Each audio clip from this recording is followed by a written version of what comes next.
गंगा तट पर भगवान पार करने के लिए केवट जी से निहोरा कर रहे हैं नौका के लिए, लेकिन केवट जी इनकार कर रहे हैं। उनका कहना है कि मैं आपके चरण रज के बारे में जानता हूँ, वो मनुष्य बना देने वाली बूटी है। मांगी नाव न केवट आना, कहूँ तुम्हार मर्म में जाना, कहीं तुम्हार चरण कमल रज, चरण कमल रज कह सब कहीं। आपके चरण कमलों की धूल के लिए सब लोग यही कह रहे हैं, मानुष कर मुरि कछु अहि, मानुष कर मुरि कछु अहि।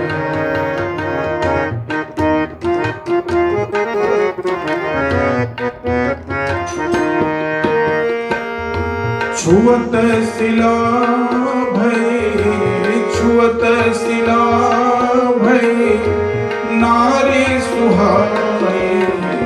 जिसके छूते ही पत्थर की शिला सुंदर स्त्री हो गई। पाहन ते काट कठिनाई, पाहन ते काट कठिनाई।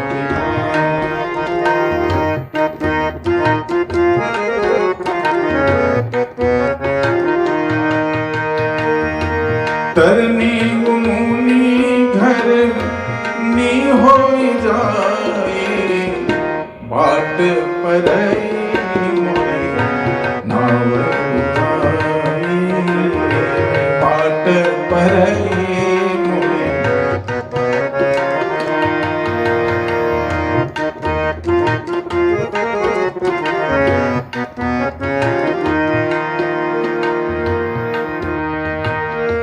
यही प्रतिपाल सब परिवार, यही प्रतिपाल हूँ सब परिवार।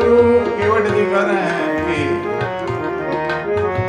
कमाई का साधन यही नौका है और इसी पर पूरा परिवार का भरण पोषण है।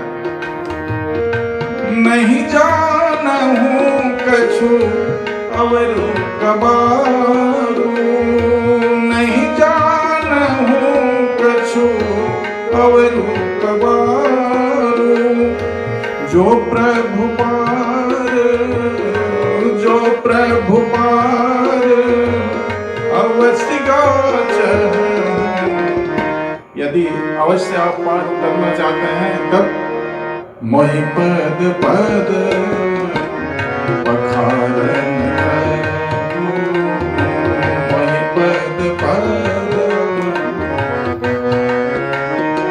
तो हे प्रभु, मुझे पहले अपने चरण को पखारने का आज्ञा दीजिए। तुलसीदास जी केवट के इस भाव को छंद में कह रहे हैं। पद कमल धोई चढ़ाई नावन नाथ उतराई चलो। पद कमल धोई चढ़ाई नावन नाथ उतराई। केवट जी कह रहे हैं कि आप घबराइए नहीं, मैं उतराई के रूप में कुछ नहीं चाहता। मोहि राम राउर आन दशरथ सपथ सब साची कहूँ। मोहि राम राम।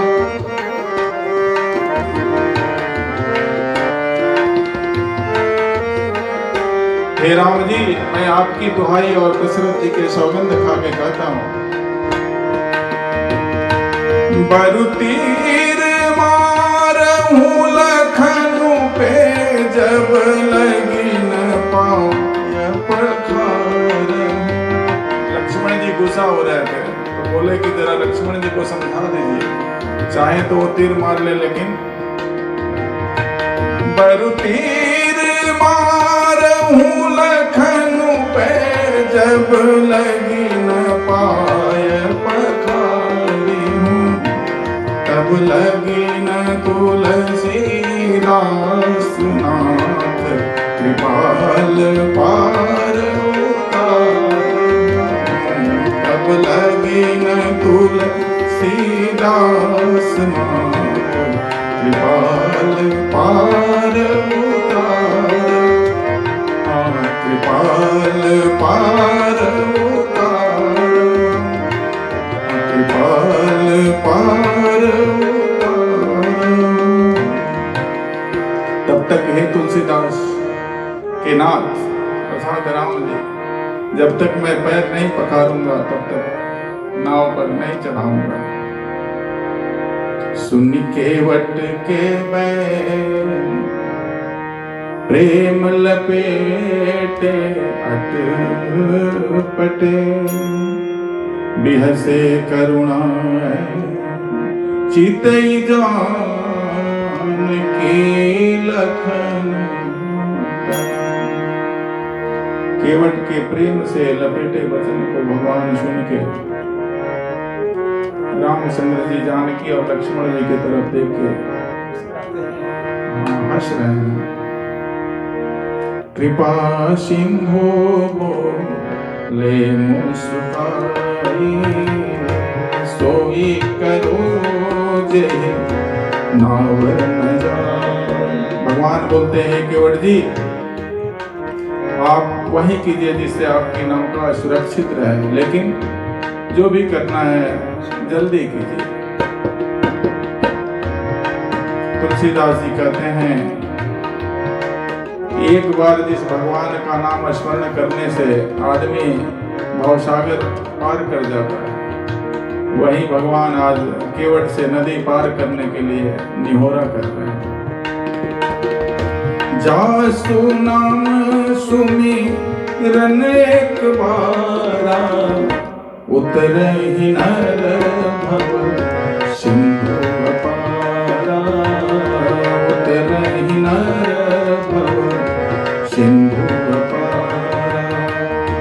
सोई कृपाल के वटहि निहोरा, जय जग पिए त्यों अद्भुत थोरा, जय जग पिए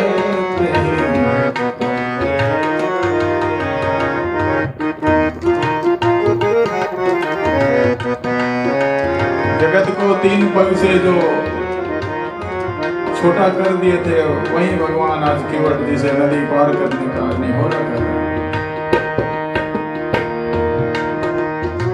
इसी भाव को तुलसीदास जी कवितावली में कहते हैं कि केवट जी भगवान से कह रहे हैं, हे प्रभु पात भरी सहरी सकल सूत बार बार, पात भरी सहरी सकल सूत बारे बार।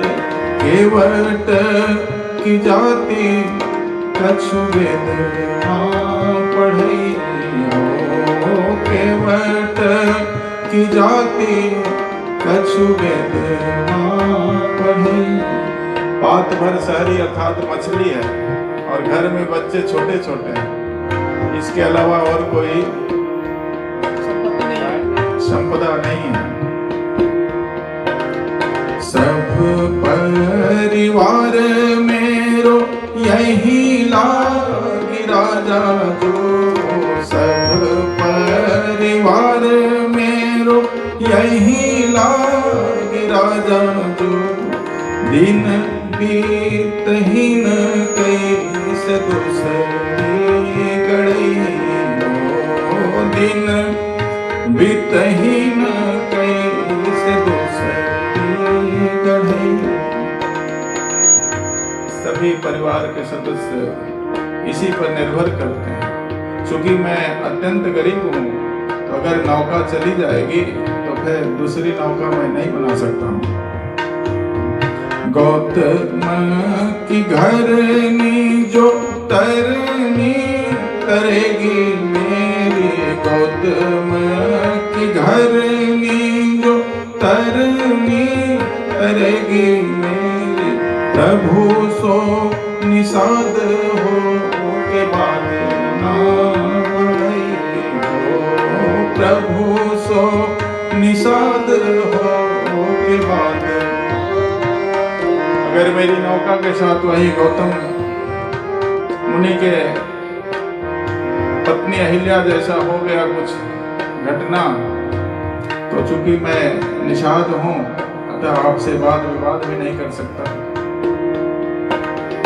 तुलसी के इस राम राव रे सो साचु कहूं, तुलसी के इस राम राव रे सो साची कहूं, बिना पग धोए नाथ नाव ना चढ़ई हो, बिना पग धोए नाथ नाव ना चढ़ई हो, बिना पग धोए नाथ नाव। स्पष्ट निर्भीकता से कहते हैं कि अगर ये शर्त मंजूर होता तो ठीक है, आता दूसरा कोई विकल्प नहीं है।